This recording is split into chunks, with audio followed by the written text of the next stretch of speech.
Untuk mengantisipasi terjadinya bencana kebakaran, Dinas Penanggulangan Bencana Kebakaran Kota Palembang mengimbau masyarakat untuk menyediakan alat pemadam api ringan (APAR) di setiap bangunan dan kendaraan. Adapun standar APAR yang wajib digunakan untuk kendaraan seperti mobil pakai APAR ukuran 1,5 kg, sedangkan untuk bangunan hotel atau gedung menggunakan APAR ukuran 3 kg.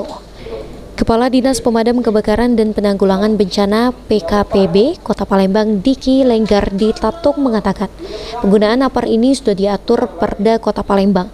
Diharapkan masyarakat patuh.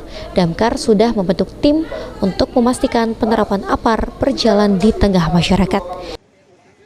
Kalau ada kebakaran atau ada demo, selalu diindikasi oleh warga yang punya gedung itu tadi, yang ada apa tadi. Standarnya gimana Pak? Standarnya itu lihat. Gedungnya berapa? Ya. Jadi kita lihat. Jadi kalau misalnya di mobil ya kita pakai yang 1,5 kg di mobil ya. Sudah itu kalau di gedung bisa 3 kilo, bisa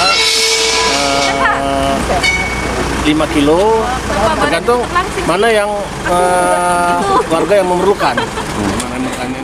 Meski memasuki musim hujan, Dinas Penanggulangan Bencana Kebakaran Kota Palembang tetap mengimbau masyarakat antisipasi terjadi kebakaran dengan menggunakan APAR.